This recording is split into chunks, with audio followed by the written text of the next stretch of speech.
But the fact that El Salvador paid their debt is construed diabolically, diametrically in opposition to anything that makes sense as a bad thing, spewing propaganda for the war machine. Remember, fiat money is war, Bitcoin is peace, right? So they have to be nice because they know that they're selling crap. Whereas Bitcoin, we can afford to be toxic Bitcoin maximalists because Bitcoin's going to do what it's going to do no matter what anybody does.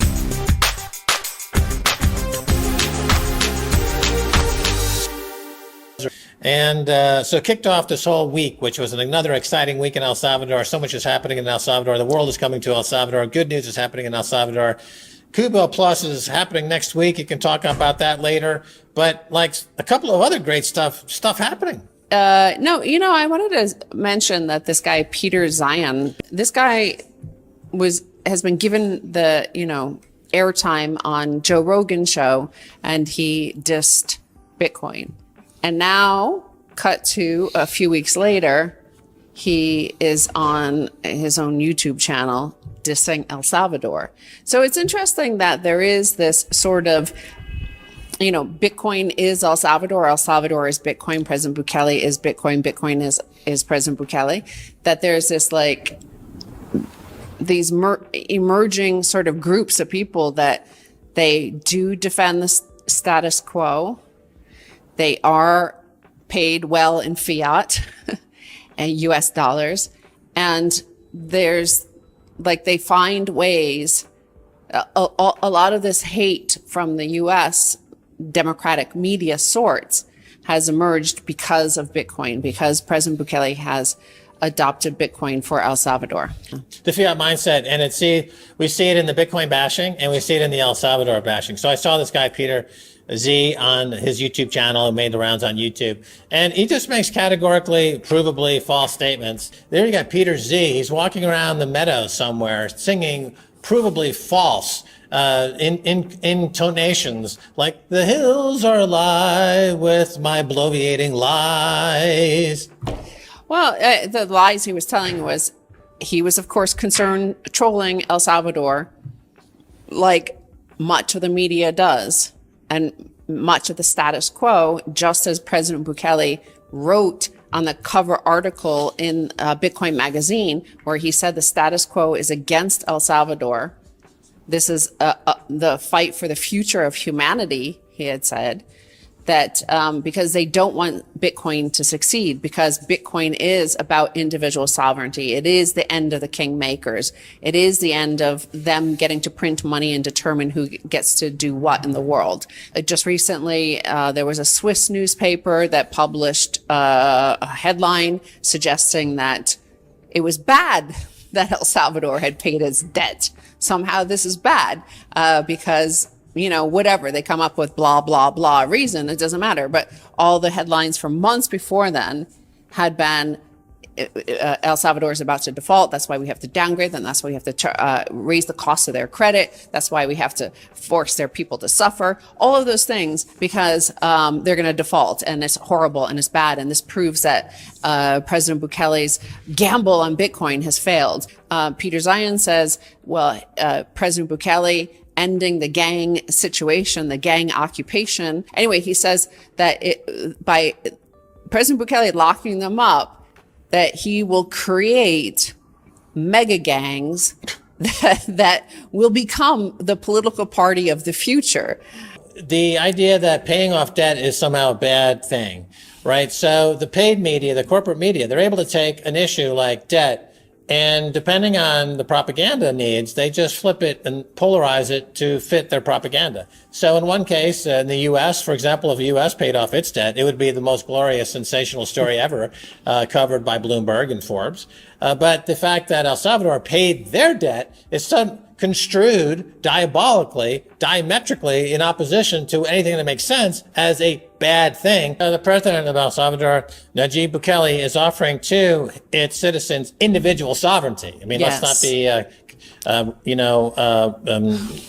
unclear about this. That's what Bitcoin offers, individual sovereignty, which is, of course, as you point out, that means that it's no longer within the control that other countries who have fiat money and soon to be central bank digital currencies would have an excessive amount of control and surveillance all over their population. So this is my representation of the human brain.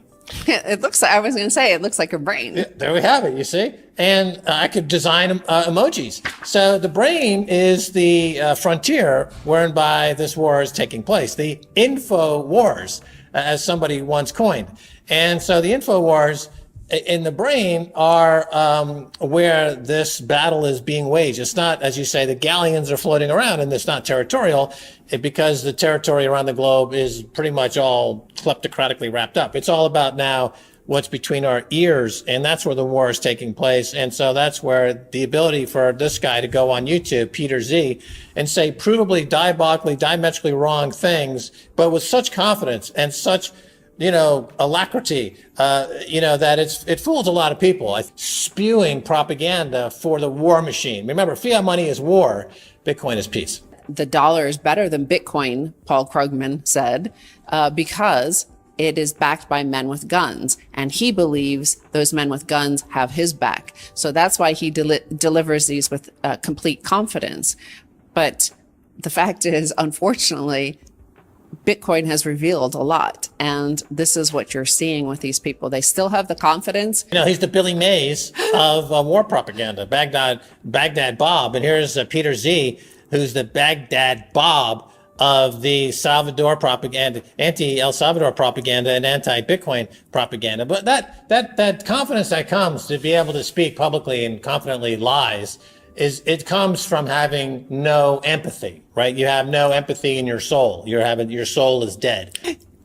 Yeah, so here you have a guy who, I guess you make a comparison to, let's say, to George Wallace. George Wallace in the 1960s was openly racist. So here you got, as you described it, and I saw the video, Peter Z, he's openly racist. Now, we live in an era where every microaggression is answered by marches and placards and movements and campaigning. And, this person needs to be protected because they think that they're a butterfly. And if you're a butterfly apologist, an anti-butterflyist, you must be deplatformed. Okay? So like a little microaggression, really from the back burner of someone's psychotic mind, is being given incredible protection by the state. Here you have a guy who is base racist, right? Like like George Wallace level, in your face race baiting. And everyone's like, eh.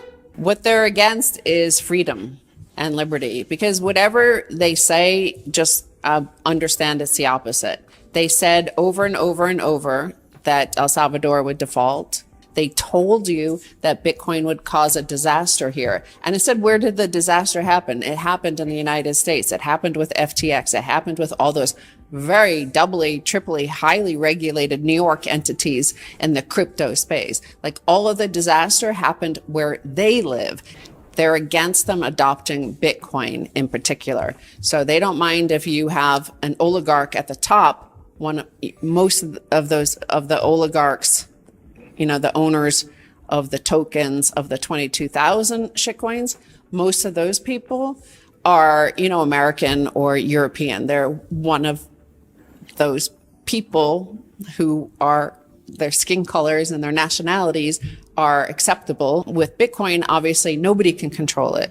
Not President Bukele, not President Biden, not you, not me. The disaster is coming from within. The problems in the U.S. are not from external attacks. They're from the inside. Due diligence is really almost absent from all kind of research today in these markets. And we saw that in the FTX scandal. Every single participant in the FTX scandal never did a lick of due diligence. They simply, except for Taylor Swift.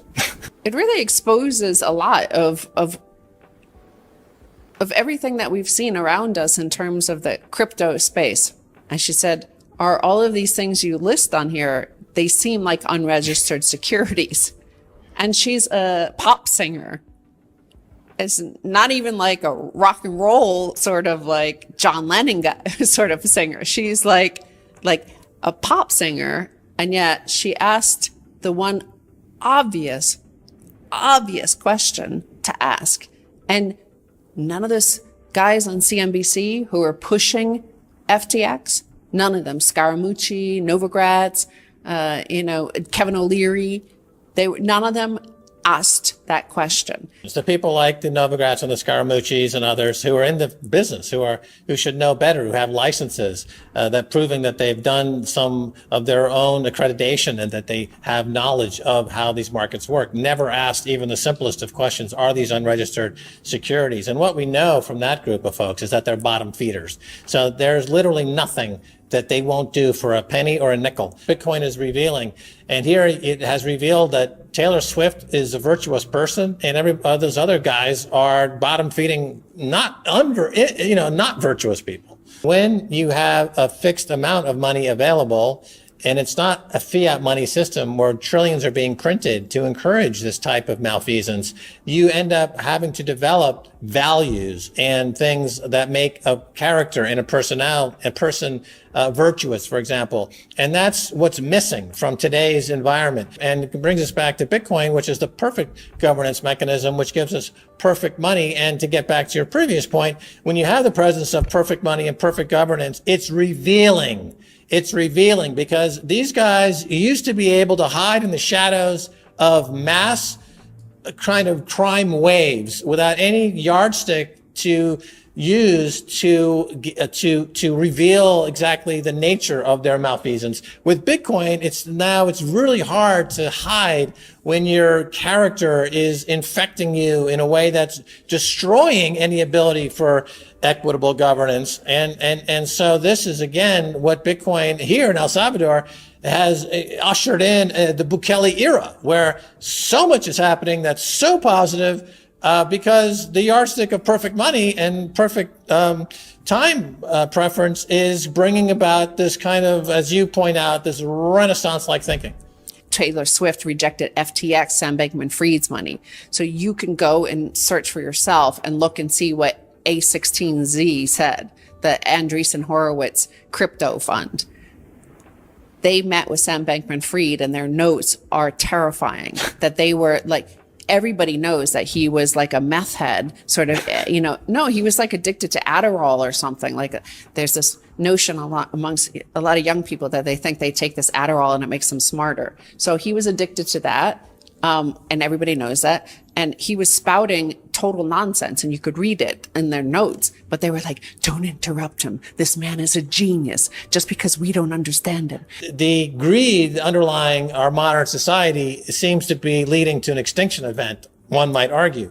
And to be able to convert greed into people rushing into Bitcoin and rushing into mining as part of the game theory is an alchemical a reaction that turns the energy into the hardest money ever in the history of humans and perfect money and creates perfect governance. So this is really a miracle on many levels, one could argue. And on the state level, you see what's happening, of course, in El Salvador, right? So they have to be nice because they know that they're selling crap. Whereas Bitcoin, we can afford to be toxic Bitcoin maximalists because Bitcoin's going to do what it's going to do no matter what anybody does or doesn't do. It just does what it is. So we can be as toxic as we want to be.